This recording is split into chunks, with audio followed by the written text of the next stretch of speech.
Welcome into another edition of the Musketeer Report podcast. Today is Wednesday, December 3rd, and this is your Crosstown Shootout preview edition of the show.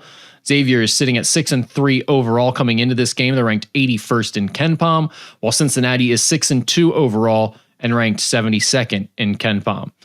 We are going to talk to Mo Egger to get the Cincinnati perspective on this game. We are going to talk to Paul Fritschner, like we often do, to talk about the Xavier perspective and get his thoughts overall on the game.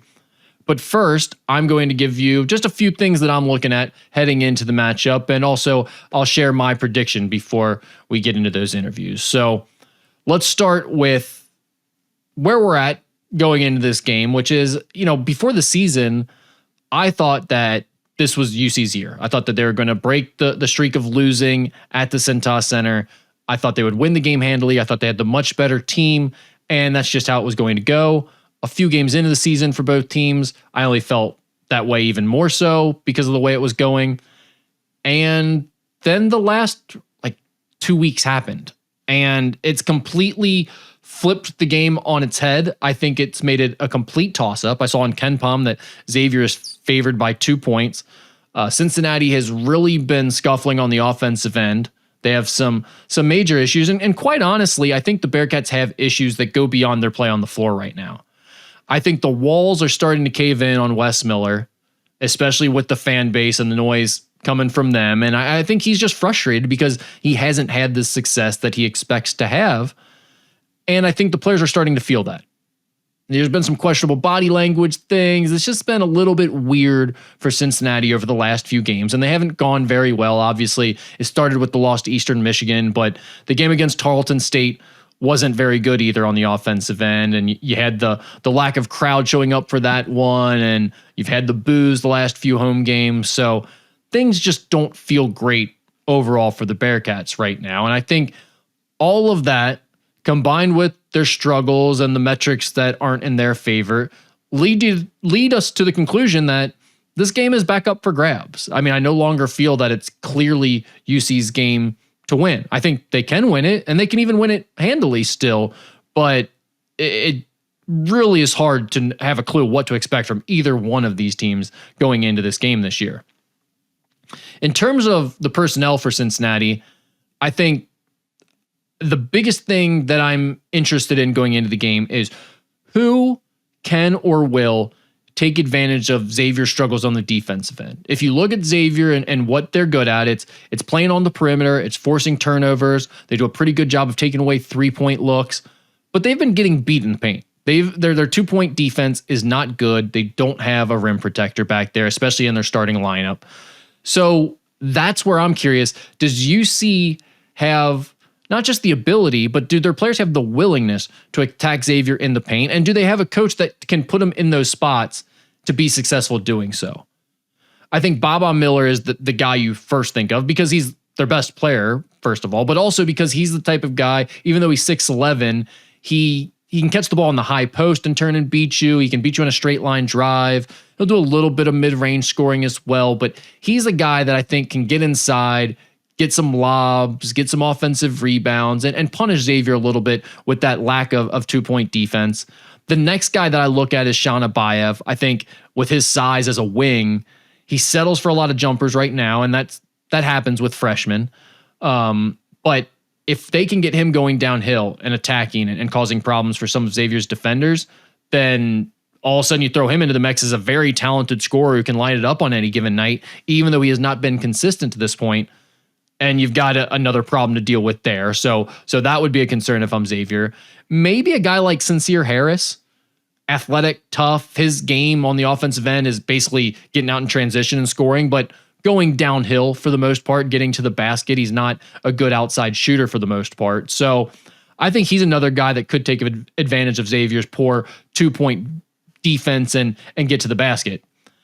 The other guy that we haven't mentioned who could obviously play a big role inside is Mustafa Sham. He's their 7'2" center. Now, one of the most fascinating things about Cincinnati is that they've had games where he just doesn't do anything, including against Tarleton State, who's obviously a much smaller team. They can't seem to get him going at all on the offensive end. And I don't think he's a bad player. I mean, he's definitely more defensive oriented. He's more of a shot blocker and a rebounder, but he has some ability on the offensive end. I don't understand why they can't seem to get him involved much other than throwing him some lobs in certain situations. So I'll have my eye on him as well. But those are kind of the main guys that I see causing the biggest problems potentially.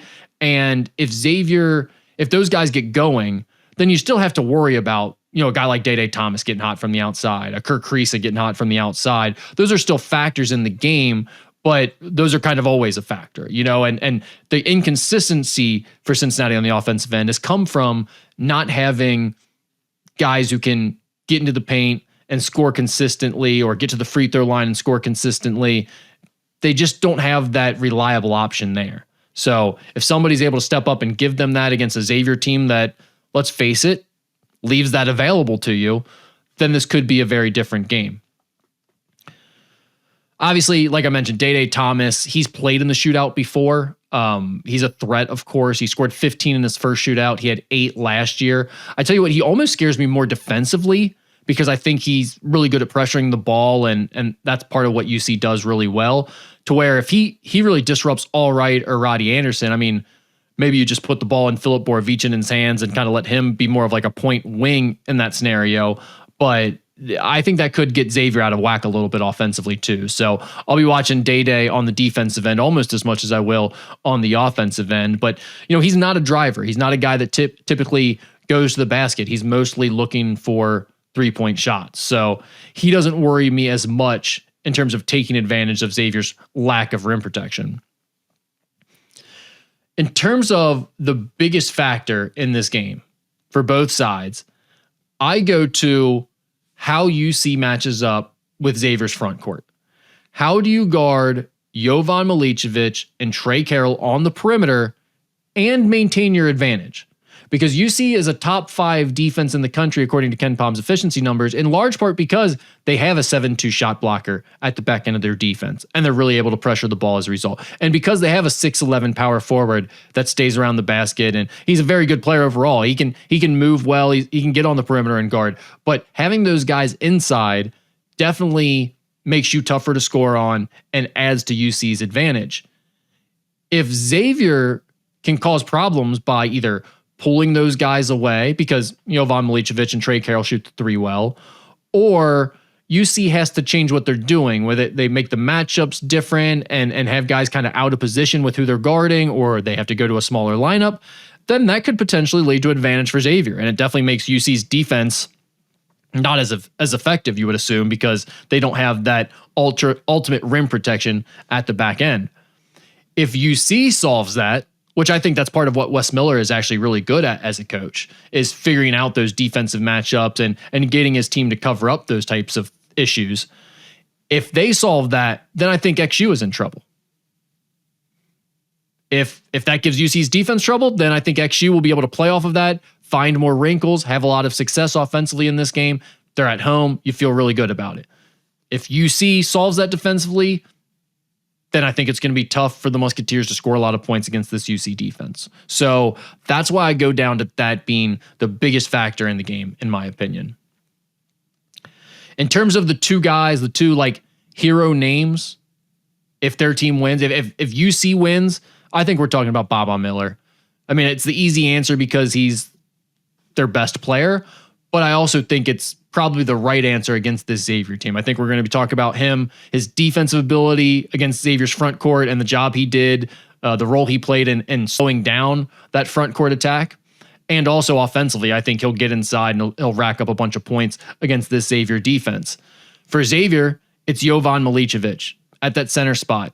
And it's kind of the same thing, just inverted, right? Like if we're talking about UC's defense struggled to guard Xavier on the perimeter and Xavier was able to space them out, we're likely talking about Jovan getting hot from 3-point range. And he can be such a difference maker there. We've seen his streakiness, his ability to not hit just 1 or 2 threes, but 4 plus. I mean, that's the type of shooter he is. If he gets hot and he can get those looks going early, I think it really changes this game and he becomes the hero. All right. Time for my prediction before we bring on Mo Egger. And I'll let you know ahead of time. It's a bit of a cop-out. I'll just be upfront about that because I do think UC has more talent. I think they should have the best player on the floor in Baba Miller. I think something that's kind of being glossed over is that they showed up ready to play in their other really big game so far this year against Louisville. That first half they played against Louisville at Heritage Bank was really good, and they were in that game for a lot of it. They end up losing by double digits, but again, Louisville's a lot better than Xavier. So I think that game to me stands out a little bit more than it does maybe for other people as almost a positive in UC's favor, not as much a negative, even though they ended up losing it by double digits. And XU is playing better, but the roster still lacks talent. And the deficiencies that we've talked about since the preseason are still there with the Xavier team in a lot of ways. They're playing better. They've improved their way of doing things, but they're not a powerhouse by any stretch of the imagination, and they're very susceptible against pretty much any team that they play. So I think it would not be a surprise to me if UC won this game by 10 or more points. Like, I think that is on the table. UC should win this game probably. But I'm to the point now where I cannot pick that to happen anymore. I cannot trust Wes Miller. I think the shootout is going to be what the shootout is, and there's going to be some chaos, and the interesting storyline is going to win out, and Xavier is going to come away with a 68-64 win. That's where I'm out at now on this game. And again, that's a little bit of a cop-out because I just told you how much I'm not going to be surprised by UC winning, and I think they could win by double digits. So I'm playing a little bit of both sides of the fence here. I get that. But my official prediction is going to be that I can't trust Wes Miller, and Xavier finds a way to win this. More specifically, here's how I think it plays out. I think UC will get up early. I think they'll be exploiting Xavier's lack of 2-point defense and build a lead. Then I think Xavier will switch to a zone and send Wes scrambling, and the Bearcats will get that, oh no, it's happening again, and the crowd's getting loud here at the Cintas Center, and it's going nuts, and Xavier's going to win a close game at that point. Jovan Milicevic's going to hit 4 or more threes, and they come away with a win. That's the official prediction. Won't really be surprised by much in this year's game, unless Xavier blows them out. If Xavier wins in blowout fashion, that would be a complete surprise to me. But pretty much anything else would not be a surprise. All right, that's enough of me rambling on about this game. Let's go ahead and get the UC perspective. And to do that, we're going to bring in my buddy Mo Egger from ESPN 1530 and 700 WLW. All right, there he is. Mo Egger joining me now to talk about the Crosstown Shootout from the Bearcats' perspective of things. Mo, thank you for joining me. First of all, I appreciate it. Anything for you. Here's what I want to know. What is my current approval rating at musketeerreport.com? It's always been high. You always act like the Xavier fans did not like you, and anything that's ever been said about you on my board has been, for the most part, positive. Anything that I can recall. Okay, I'll take it. What will it be by the end of this podcast? What will it be by late Friday night? I'm always interested in those things. Well, at the end of this podcast, I imagine it'll be even higher because I feel like you're probably feeling in a way that Xavier fans would agree with right now about UC basketball. We'll see. By the end of Friday night, it depends on who wins the game, I would assume. Of course. Yes. Yeah. Yes. Yeah. We'll see. All right. So I want to start here with you. Wes Miller's situation at UC. How much does this game mean for him and his status, and how much goodwill does it win back with the fan base if he wins this one?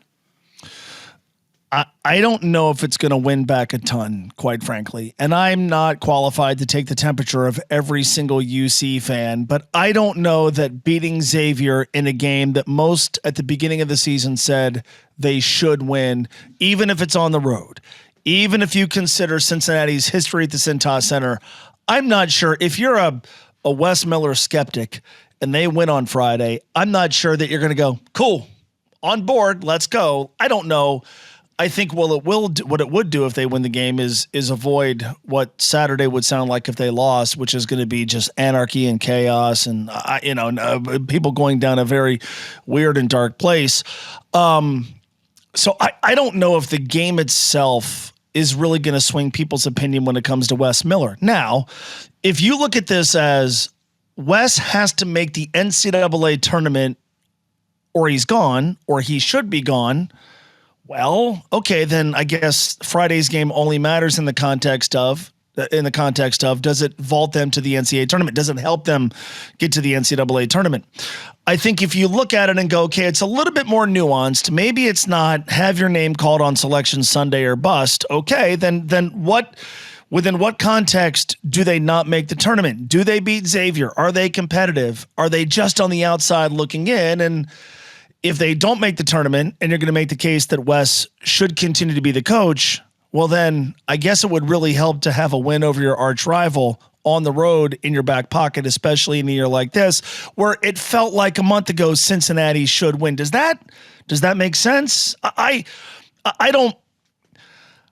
don't know that anybody is looking at the game on Friday going, if Wes wins, he's the guy. And I don't think anybody is looking at it going, well, if Wes doesn't win, then you know what, we're going to give him a chance to see if he can make the tournament in the Big 12. I think most at that point will start to advance the conversation to what it's going to look like when they don't make the tournament in a couple of months. Yeah, I think that's the right way to say it. At least from my perspective, what I've been reading, it feels like if Wes wins, it doesn't necessarily mean a ton in terms of winning people back. But if he loses, that can't happen. Like that's a really bad thing for him. I think a lot of UC fans would say, well, like Wes doesn't have his signature win. You know, they went on the road and beat Illinois in Kansas City his first year, which, you know, just totally came from out of left field, right? Outside of that, what is there? You know, I mean, legitimately, it is what win is there that you're like, that's it. That's the signature win, or that's the win that makes you feel like, you know, this program is headed in the right direction. And I think even Wes, if he was being really honest, would admit that. I don't know that Friday, if they go to the Cintas Center and win, it would be notable because they haven't won there in forever. I think the more interesting streak, quite frankly, is the one where they haven't beaten the Bearcats. They haven't beaten the Musketeers in consecutive years since 95, 96, which makes me feel really old because I remember both those games. I don't think that win in a vacuum would make anybody go, there's the win, there's the signature win, just like last year's win at Fifth Third. That was a better Xavier team, and it was a more established Xavier coach. Even last year, nobody was like, that's it. That's the victory. That's the win right there. They didn't play that well. It wasn't a great Xavier team. It was at home, and it was his fourth year. Like, you're supposed to win that game. I don't know that anybody is going to look at Friday, if UC wins, as that's the game. That's the signature win that he has lacked. He's going to have to get that, and probably more than one in Big 12 play, I think, for most people to feel like, you know what, his job should be safe come mid-March, regardless of what happens on Selection Sunday. UC's defense is ranked third in the country, or at least it's top five still, I assume. These KenPom numbers are changing daily as other games are being played. The offense is ranked outside the top 200, though. The issue I see is there's too much settling for threes on the offensive end from a team that doesn't shoot all that well from three-point range. But on the flip side, Xavier has really struggled to stop opponents from scoring at the rim. They overplay on the perimeter. They don't have rim protection in the game with the starting lineup that they're using now with Jovan Milicevic at the 5. Do you think UC can take advantage of that? Can they attack Xavier in the paint and get the ball inside, or drive the ball inside and score at the rim the way other teams have against Xavier? Well, I'll tell you this, watching them on Monday against Tarleton State, when the Texans, which I just found out on Monday night, Tarleton State's the Texans, coached by Billy Gillespie, when they threw a zone at Xavier, Cincinnati kind of stopped in its tracks. And so if I'm Richard Pitino, I'm going, what version of that with slightly better athletes can we throw at Cincinnati? The Bearcats this year, I think if you were to ask a lot of fans, and fans are sometimes a little bit more harsh than perhaps more measured observers, if that makes sense. I think there's a lot of times over the last 4 years where fans have said, I don't know what this offense is. I don't, and I think I don't entirely agree with that, but I understand where it comes from. I think that fan has said the same things this year. I think there have been times offensively where you're like, okay, who is this supposed to run through? Who's going to be the guy that's supposed to kind of take control of the offense when things break down? Why do they struggle sometimes against zones? Who's going to get them? Who's going to keep the other team from going on an 8-0 or 10-0 run? They haven't identified that. I think Baba Miller being on the floor for UC gives them the potential to have the best player on the floor. And obviously that's on both ends. But when you take him away from the equation in the last 10 minutes against Louisville, they were stuck in the mud. Against Eastern Michigan, they were stuck in the mud. They had nobody who could create on the perimeter. They had nobody who could make shots from the outside. And they had nobody you could throw it to down low. Well, beyond that, what else is there, right? So, unfortunately, regardless of opponent, and I think to a degree, regardless of the type of defense that any team wants to play, you're kind of wondering, like, what is this supposed to look like?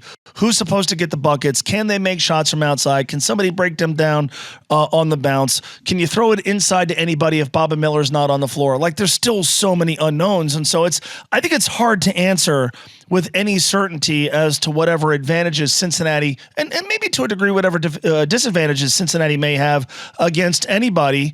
But I have a hard time saying that in a game like this, they can hang their hat on anything offensively just because through the first 8 games, they haven't been able to hang their hat on anything offensively against anybody, whether it's a team like Tarleton State, whether it's a team like Louisville, whether it's a team like Eastern Michigan or anybody else they've played. No, I think that's a fair point. I want to ask you about the Louisville game because, you mentioned that the last few games, obviously, you lose to Eastern Michigan, you don't play very well against Tarleton State, has everyone feeling poorly. But you go back to the Louisville game, and they competed well in a big game against a U of L team that is much more talented than the Xavier team. Does that bode well for them, or how do you view that? Is that instructive at all going into this one? So they've played 8 games, which means they've played 16 halves. And my favorite half of UC basketball this year was the first half against Louisville because they muddied it up. They made it gross. They took Louisville out of their comfort zone. They made the game disgusting. The problem is after all of that, they were down by 4 points. And it was interesting at halftime of that game. I did my little halftime scoreboard and then I went back to the media room to get an RC Cola. Boy, I love the taste of RC. Shout out RC Cola. And got an RC Cola down there at the Heritage Bank Center. And there were like 3 different people that I ran into that said, like, that's Bearcat basketball. That's what Mick Cronin's teams looked like. And it was the first time that anybody has said that in quite a while, and it meant it as a positive, right? But I get it. It was like they took a good Louisville team with Mikal Brown and Ryan Conwell. They totally disrupted them and took them out of their comfort zone. And then in the second half, the Cardinals made shots and UC continued to not make shots. And the game kind of went at halftime the way many of us would have thought. If that UC team for the first 20 minutes against Louisville shows up on Friday, then I think it's going to be really hard for Xavier. From what I've watched, you've watched every possession, either live or recorded, I guess. But every Xavier game that I've watched, I've seen them struggle not so much to get to the rim, but to finish at the rim. I think Cincinnati can, if they play defense the way they did in one of their 16 halves this year, if that against Louisville translates to Friday, I think the Bearcats can really take Xavier out of whatever they want to run offensively.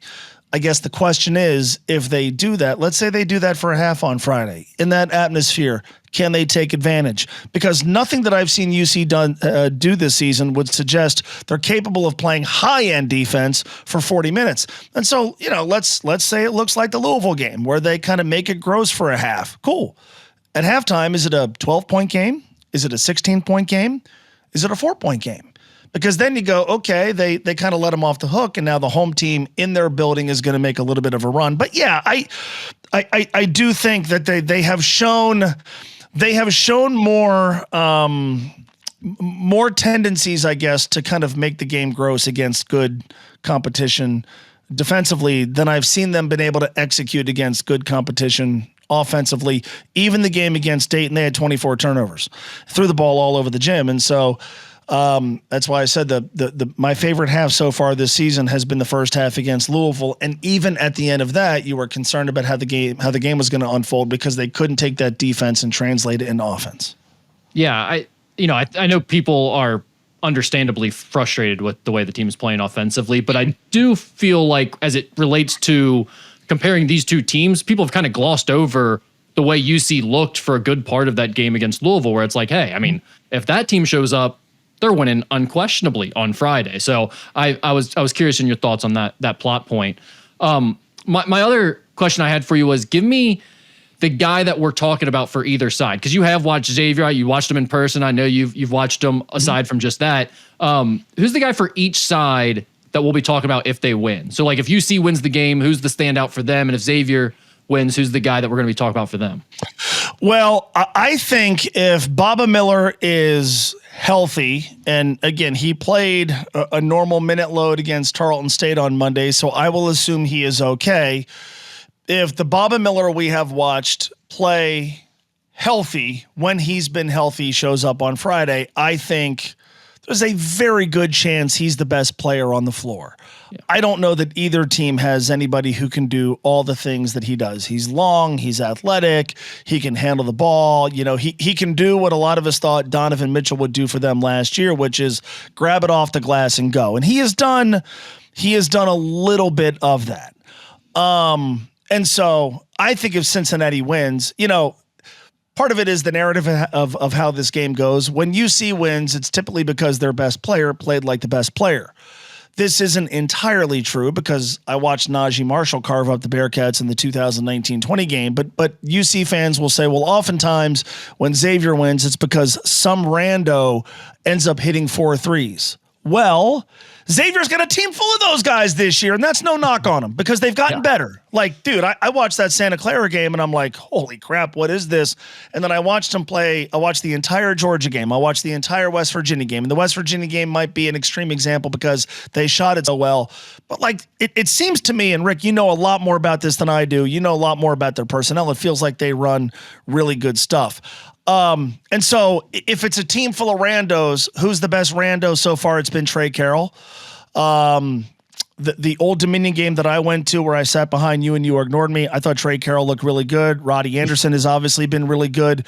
I don't know that they have the guy All Right maybe. How many threes has All Right shot this year? That's a good question. I want to say like in the 40-ish range. Let's see. Right. I've got it coming. He's at 40 exactly, 20 to 40.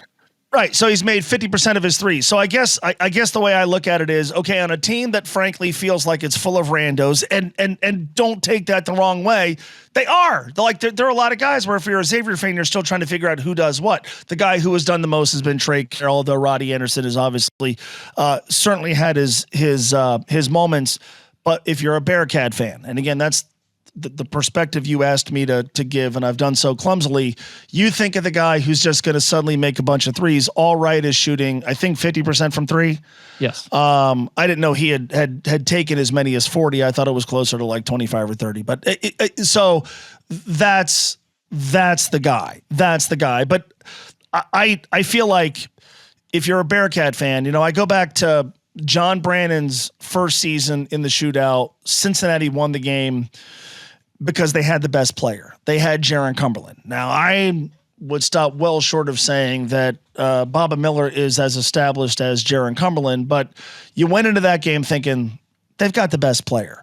I think if you're a Bearcat fan, and I may be proven wrong by 9:45 on Friday, I think even though the team hasn't improved at the rate that we would like, and I think even though the fact that Xavier has improved dramatically over the last 3 weeks, you can still feel like we have the best player. Now, that said, it's not like their best player is a guy who's going to be an all Big 12 dude. So take that with a grain of salt. But I'll say it's Baba for UC, and I'll say it's Trey Carroll, and I'll throw in All Right making like 5 of 8 threes because it just feels like oftentimes when Xavier wins the game, a dude like that ends up going nuts from outside.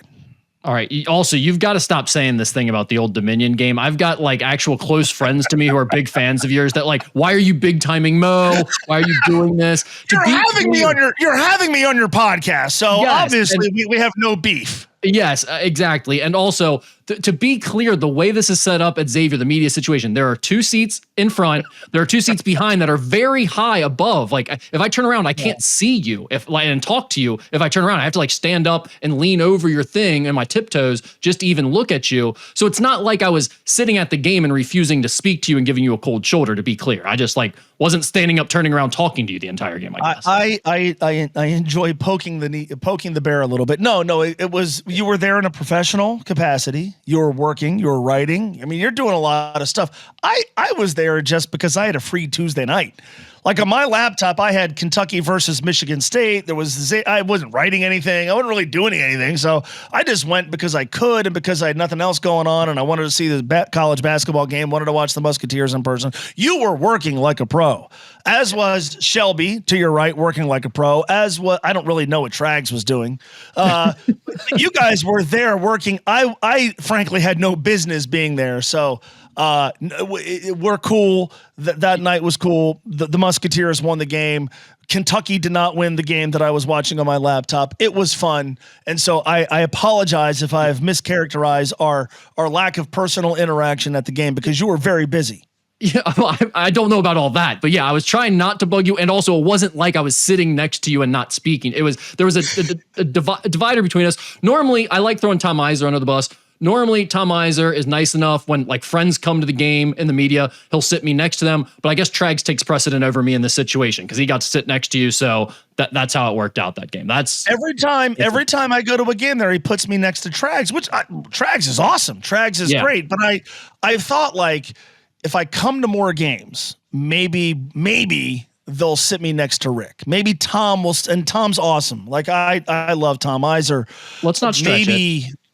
No, I do. Like, I love awesome. This is my podcast, and calling Tom awesome is not what I like to do on the. We like to rib Tom on this podcast. Okay, you guys can rib Tom. I'll say this: like, Tom knows which team I root for. He does, and we've talked about this. But he has never not treated me with kindness. If I want to come to a game, he rolls out the red carpet. Every time we have asked for a coach, he has been accommodating. He's been helpful. Like I think Tom is a Cincinnati sports media relations institution. So I'm sure Tom, I don't know if Tom listens, but I love Tom. And, but I'm hopeful that at some point he decides, you know what, I'm going to put Mo next to Rick and then they can engage in wacky banner for 2 hours. That'd be fun. That would be nice. Like 40 years as Xavier's SID. He is an institution. He also was running today's Crosstown Shootout press conference with like a giant hole in his neck with like gauze filling it up and a bandage over it because he just had surgery yesterday. And he didn't think that we could possibly get through a press conference without him guiding us. I don't know if he thought like I was going to let Andy Furman into the room or what was going to happen, but he refused to stay at home today. So good for him. What a warrior, setting the tone. He is. I'll tell you the first time I ever talked to Tom, okay? So I used to engineer the Skip Prosser radio show.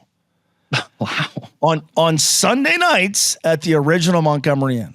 Wow. And the first time I had to engineer the Skip Prosser radio show, the engineer who is still engineering Xavier basketball games, Dave Armbruster, broke his foot. And I was like 20, 21 years old. He's like, hey, I broke my foot. Can you come to my house and pick up the equipment and drive to the original Montgomery Inn and engineer the Skip Prosser radio show? And I said, fine. I picked up myself. I don't recall what I was doing. I didn't jump in the shower and change clothes. I just went. And I get to the original Montgomery Inn and I'm setting up all the stuff. And I was excited as a guy who at the time made like $7.25 an hour to eat some free Montgomery Inn. And there's Skip Prosser, who was a total gentleman. He was awesome. And there's Joe Sunderman and there's Byron Larkin. And this is cool. And Tom Iser taps me on the shoulder and goes, you could have worn something besides your Conference USA tournament t-shirt. So that's actually a good point by him, though. That's 1,000%. And as like this kid, I'm like, Okay. And so it was point made and fair point. And so I had to sit there and take it. And then at the end of the show, Skip Prosser, God rest his soul, said the exact same thing to me. And then I went on to engineer his show for like the last 2 or 3 years that he was Xavier's head coach. So that was the first time that I met Tom, who has been nothing but awesome to me and our show. And so you can make fun of Tom if you want. Tom has been awesome to me for a very long time, and so you will not get me to say anything negative about him at all. But then Chris Mack paid you back by wearing that Big East pullover against Dayton in the Advocare Invitational. It was like a direct reply to you there, getting you back for Skip. He did. He got me. Chris has got me back for Skip many. I believe that. All right, Mo, before I let you get out of here, can you give me a prediction? Are you allowed to do that? Well, it's only Wednesday. The game is Friday. I think UC is going to win the game. I do. I think at this stage in the season, I think it comes back to talent. You know, you and I talked about on my show today. I think Xavier's formed a little bit of an identity, and I think Bearcat fans are still trying to figure out, like, what is the identity of this team? I do think Cincinnati's team is more talented than they have shown. I do think they're going to be, and Bearcat fans roll their eyes when they hear Wes Miller say this, and so I'm sure and I don't know how many Bearcat fans you have that listen to your podcast, Rick, but I'm sure when UC fans hear me say this, they're going to roll their eyes too. I do think it's a better outside shooting team than they have shown. I think they're okay defensively. I really do. They're better with Baba Miller on the floor. I assume he's going to be on the floor. I think Cincinnati is going to win the game. I don't say that with an overwhelming amount of confidence. I think this is basically a 50-50 game. I've been trying to figure out what exactly the point spread is going to be. No one will be surprised if Xavier wins. If Xavier does win, awesome for Richard Pitino. Wes Miller said last week or 2 weeks ago he's turned off Twitter from his phone. He may want to throw his phone into the Ohio River because I don't know what that's going to sound like. But I think the Bearcats have the better team. I think the Bearcats have a team where in a month you're going to have a better idea of who does what. My guess is that starts on Friday. I think Cincinnati is going to win the basketball game. But if you asked me that a year ago, I felt better about saying that a year ago than I do right now. And I could tell you, after having watched both teams play really the last 3 weeks, most UC fans look at Xavier and go, man, their team is improving. Cincinnati's team has felt like it's kind of running in place, but I do think they're more talented. I do think you can make an argument they'll have the best player on the floor. And so my guess is they will win. And if they don't, you could take this audio and throw it back in my face, as I'm sure someone will. KenPom currently has it as a 72-70 Xavier advantage in this game. Do you have any guesses at what the spread will be? I was asked by a colleague today, and I said Cincinnati will lay 2.5. Okay. What do you think? Are you allowed to say now, or is that like the big reveal on Friday morning? No, I just don't know. I don't have like a great idea of what it's going to be either. I was shocked when I saw the KenPom number had Xavier favored to win the game. I would have been more in line with you at UC to win by maybe 2 points or 3 points, something like that. So I guess the home court advantage is big here, and I'm gonna guess it's a pick'em. I think it comes out as a pick'em. Yeah, that's plausible. My sort of generic take on this has been, if you would have asked me after the Santa Clara game, I would have said UC is going to go to Cintas Center and win big. And you could kind of see the seeds being planted when they played Iowa. And I know there's a lot of folks who didn't want to hear like, oh, they made progress. They lost by 21 points. But like, I thought that night, like that could have gotten ugly, and it did for a while at the end of the first half. But like, I saw improvement, and there's been nothing but improvement since. They should have beaten Georgia. They were awesome against West Virginia. That hasn't happened with the Bearcats. I don't think anybody who has watched them play every one of their games, or at least most of them, would say like, man, they're really showing improvement. And so my take on it has been, this has gone from a game that felt like UC is going to win to now one that, well, UC should win, but it's kind of a 50-50 game. that's largely because of the venue, but it's also because of Xavier's improvement. I always try to ask myself, okay, am I overreacting? And so the Bearcats have not played great. Xavier's played better. Should I overreact to that if 3 weeks ago I thought, holy crap, UC is going to win big? I don't think UC is going to win big, but I'm not going to overreact to the degree that I think suddenly they're going to lose. And so I think the Bearcats are going to win. And, again, I think I said on my show today, I think the central character in this game really for the first time is Wes Miller, because even last year you kind of thought, okay, it's at UC is going to win. Yeah. The Cintas Center streak hovers over all of this. The no NCAA tournaments hovers over all of this. The frustration with losing to Eastern Michigan hovers over all this. The uncertainty hovers over all this. I think the pressure that Wes Miller feels, and he may deny it, but how do you not feel some pressure? I watched him when they won the game last year. The sense of relief on his face, it was inescapable. I think he's the central figure to this game, and to a degree, it's really unfair because if they win, he's not going to get any credit. If they lose, there's going to be an avalanche of crap that comes his way, and so I think he's the central figure in this game. But right now, I do think he has the better team. And so my guess is UC is going to win. But it's the Crosstown Shootout at the Cintas Center. When Xavier wins, it's like the least unexpected thing ever. So I'll hardly be shocked if the Musketeers win and win somewhat convincingly. Mo, really appreciate your time as always, man. This is great. Thank you. Anything for you, man. I wish we were sitting together at the Skyline Chili Cross. No, you can come hang out with me and Dan and Terry. That'll be fun. Oh, actually, you're right behind us. I will. I'll just bring my chair up there this time. You're going to have to deal with me sitting right next to your broadcast the whole time because you're right behind us. We'll have you on at halftime. Yeah, that'd be great. That'd be fantastic. Yeah. UC fans will love that. Thanks for having me, Rick. Yeah, thank you, Mo. Appreciate it. All right, thanks to Mo. Good stuff from him as always. I had some interesting thoughts on the game there. But next we are going to go to Paul Fritschner to talk about the Xavier side of things and get his overall thoughts on the shootout.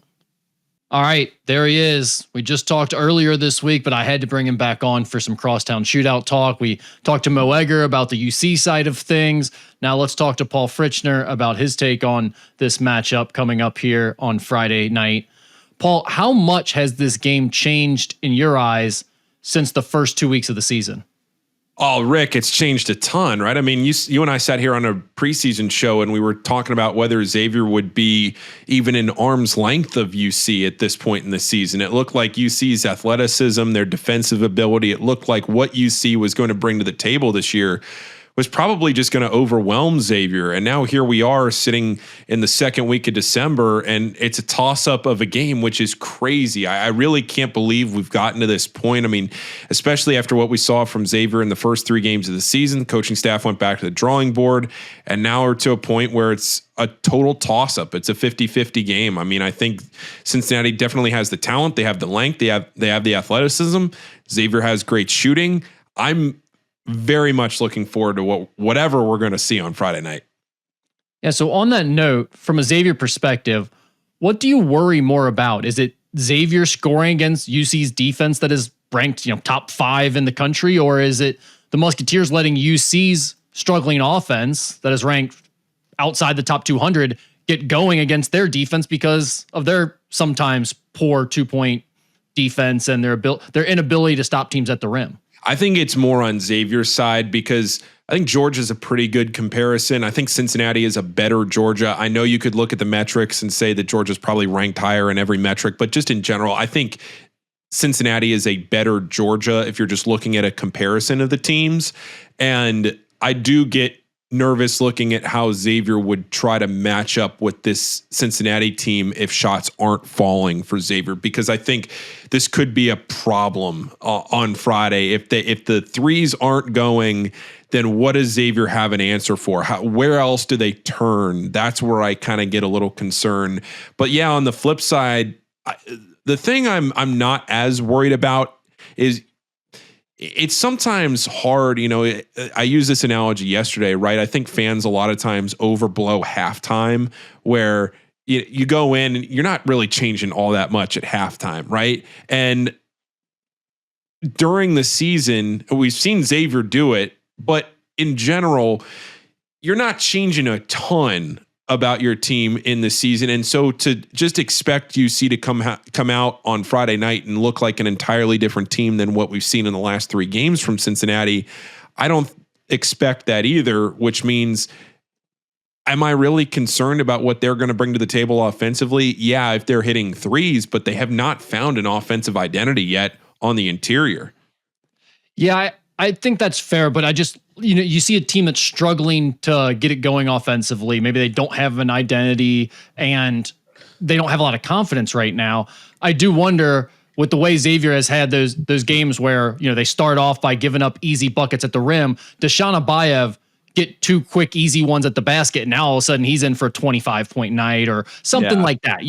That's more of what I was thinking in asking that question is like, do you worry at all about, because Xavier has not been great defensively, especially on the interior, that if you do give UC some confidence, maybe they have an outlier type performance that gets them going offensively? Oh, no doubt about it. I think if Cincinnati comes out and it's like 15-4, 6 minutes into the game, I think you have your answer right there, because Cincinnati's probably going to try to do that. They're probably going to try to feed it inside. Xavier's going to have an answer offensively, because I'm not sure they're going to have an answer defensively if they're able to utilize guys like Mustafa Cham and Sean Abayev and Baba Miller the right way. If they do that, then yeah, it could be a long night for Xavier. Is there something that you think is going to be the deciding factor that you're specifically looking at? Yeah, I don't want to just say the 3-point shooting, because I think that's too easy as a bailout answer to just say whichever team makes more threes is going to win the game, even though I think deep down that is what I believe going into this one, just with the way that UC has fallen in love with the 3 this year too much, especially considering the fact they don't really shoot it that well from 3. But yeah, I mean, I think, again, it's just what we talked about, that if Cincinnati establishes itself inside, Mustafa Cham and Sean Abayev start getting to the basket, Baba Miller and his athleticism start blowing by people, Xavier's just not going to be able to keep up with that. But if they can't, if they start settling for things, if Xavier mixes in the zone and they start forcing Cincinnati to settle for some shots, and those shots aren't falling and you get frustrated because you're, 1, battling Xavier, and 2, you're battling the home crowd, then all of a sudden things get out of hand and maybe the tables turn to Xavier's favor, and that's what I'm looking at. Who are you most confident in stepping up for Xavier in this game? Man, I'd love to hear your answer to this one too. I guess to me, I'm going to say Phillip. I think all right, obviously, is the answer everybody's looking for, because coming into the year, he was billed as the guy that was emotional and going to bring it in a rivalry game like this. And yeah, if him and Kirk Reese start bouncing threes back and forth, that's going to be a lot of fun. And Jovan certainly has to make some shots to have a good night. But Phillip seems like the cog in all of this, where if he can get some boards and defend, he might be the guy that ends up being the difference maker. What would you say? No, that's an interesting take. I can definitely see him more in my mind as like the X factor guy. Like if he does play well, you feel a lot better about Xavier's chances. If I don't know that he'd be the guy that I say I'm most confident in.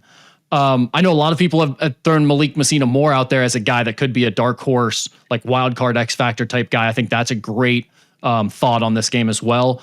The guy that I think I'm most confident that's going to step up for Xavier and play well is Trey Carroll.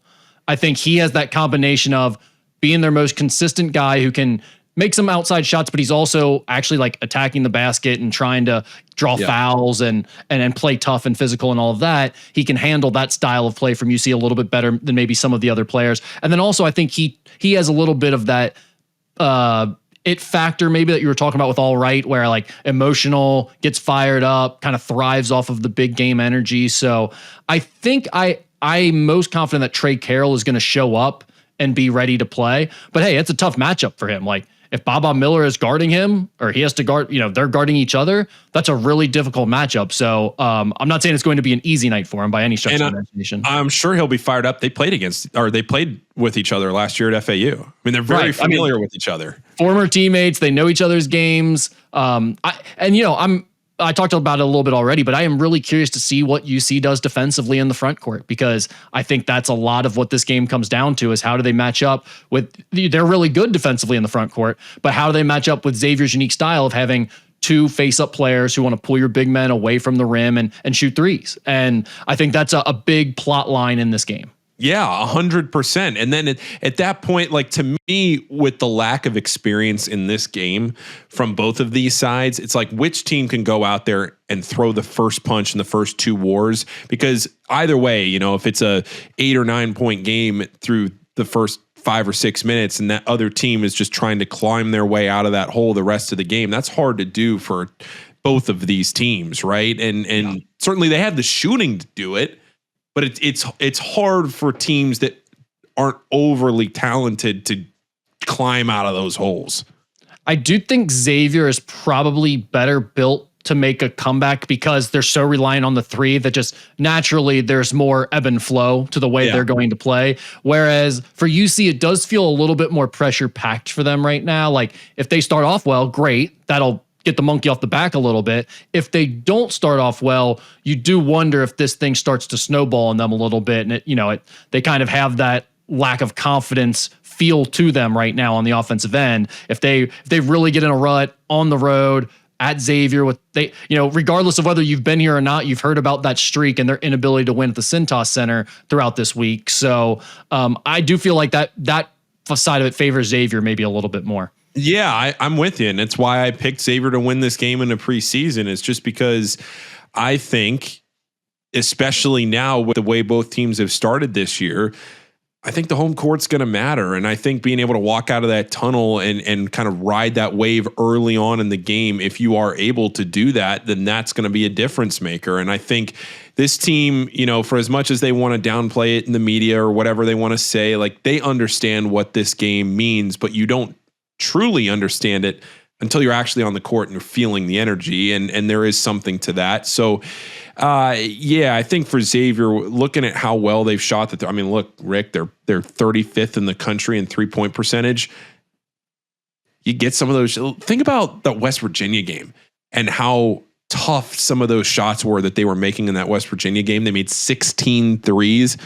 You make 12, 13 threes against Cincinnati, you're sitting fine. Yeah. You feel like you got a really good shot against their offense if you're making a bunch of threes like that. All right. You mentioned you picked Xavier to win this game before the season ever started when we were doing the win-loss game, but we also talked about at the top of this interview, this game has changed so much in the last few weeks since the season started. Where are you at right now? Give me your prediction. Give me the score. Give me whatever details or insights you want to throw into there that I haven't asked you about already. Yeah. So this is, I've been doing preview shows here for the last 3 hours. So I'm going to stick my flag in the sand, and I'm going to give the same one I've given on every show. So nobody's going to call me like I'm inconsistent if anybody's listening to the other ones. I said Xavier 72, Cincinnati 65. I think if Xavier wins this game, it's going to probably be on the low scoring end, just because if it gets up into the 80s, it probably means that Cincinnati's hit a bunch of threes, and can Xavier keep up with that pace with Cincinnati's defensive ability? I'm not sure. So if Xavier is going to win, I'll say it's something like a 72-65 win. I do think Xavier is going to be ready for this game. I think that offensively, I trust Xavier here. I think you made a great point there about if one team gets down, can they come back? I really like Xavier to be able to come back at home, especially at home. I also think, and I said this on another show a minute ago, a lot of this is simply, I think if this game was at Cincinnati, I'd probably pick Cincinnati, but because it's at Xavier, I'm picking Xavier. That is how truly 50-50 this game feels to me. But at the end of the day, when you're playing in front of your home crowd and you have a bunch of players like Trey Carroll or like Allwright or even Roddy Anderson, very emotional players who are going to feed off of that energy in a big, big way. I'll stick with the home team. Yeah, I mean, the home court advantage in this rivalry is huge. We know that regardless of whether the teams are too closely contested or not in terms of like their Ken Pom rankings and all of that. So it's huge regardless of where they stand. And now with them looking like they're fairly even in terms of the metrics and the way their seasons are going and this game feeling like a toss-up, there's no doubt that home court advantage is a huge swing. The one thing I will say is, if we're sitting here at 10 o'clock on Friday night and Cincinnati has won the game by, 3 or 4 possessions, it's probably because of their size, their athleticism, their defensive strength, and Xavier just couldn't get enough going offensively. And from a talent perspective, I don't think I'd be surprised. But at the end of the day, what Xavier's been able to do in the last couple of weeks, it's why I'm going to pick them to win. I just think that Xavier has done enough offensively to convince me that they can play in this game. One thing that was interesting, the last show I did was Chatterbox Bearcats with the Cincinnati guys, and one of them brought up the point, because I was talking about the home court advantage, and somebody Hudson brought up the point that with how bad and how much of a blood suck Fifth Third Arena has been for Cincinnati this year. Maybe it's a good thing for them to go on the road and play in a high energy environment.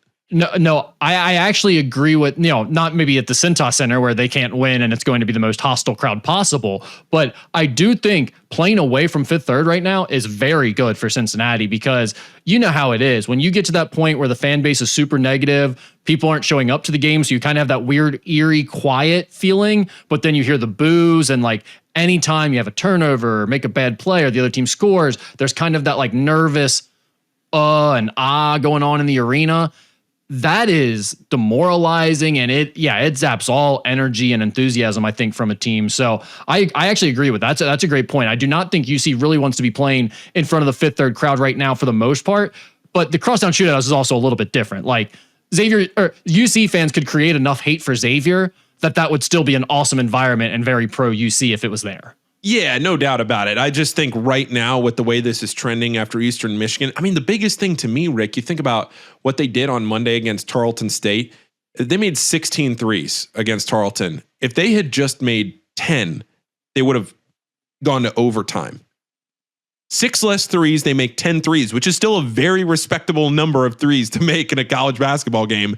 They go to overtime. Their threes bailed them out. And for some reason, whatever it is, they can't figure it out offensively. And maybe in the last 3 days, they've figured it out and they're going to come in here looking like a different team on Friday. But if they don't, Xavier is certainly going to have the firepower to be able to keep up with them. Yeah, I don't think your point's wrong right there, but I also think, when you're talking about those types of stats, you could kind of say the same thing about Xavier in most of their games. Like, oh yeah, hey, had they not made all those threes, right, if they wouldn't have come out on top either. And it's like, they're hitting 16 threes and still, in 2 different games, and it's not like they're necessarily dominating and cruising to 20-point wins or anything. Yeah. So, I think both teams are like over relying on the 3 right now, and it will definitely play a big role in this game. That's for sure. No doubt. I think the turnovers will be a big thing. Obviously, I mean, look, pulling it up right here, Xavier is 17th in the country taking care of the ball, and UC is 8th at forcing turnovers. So both elite there. Xavier's 333rd in 2-point field goal percentage. Cincinnati is 9th in the country in 2-point defense. And the other thing, staying on the interior, Xavier gets almost 13.5% of their shots blocked. That's 341 in the country. And Cincinnati blocks 18% of shots. That's 7th in the country. But those are 3 huge disparities in some pretty important places. Yeah, we will see how those play out. All right, Paul, any final thoughts or anything else you want to get out there? That was pretty all-encompassing, I think, but I don't think so. I'm looking forward to it. I'll be there. It's always one of the best environments you'll be in. And I know if you haven't experienced it, there's nothing like it. So if you can get there. And I'm looking forward to it. Paul, every ticket salesman's favorite podcast interview, because you're always pitching the fans on needing to show up. I love it. I'm always about being there. Yeah. Show up. Game. Show in up. The arena. Rebound rundown will be there. Thank you, Paul. Appreciate it. You got it, Rick. All right, thanks to Paul Fritschner for joining me. Good stuff from him. Good stuff from Mo Egger before him. You heard their predictions. Mo Egger predicts a Bearcats win. Paul Fritschner predicts a Musketeers win.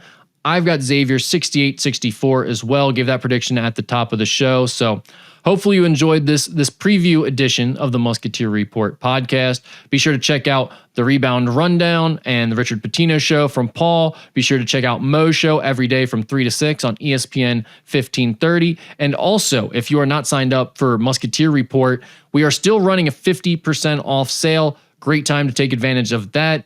Maybe get a gift for someone if you already are a subscriber, but 50% off right now. Sign up and take advantage. And I appreciate all of you listening.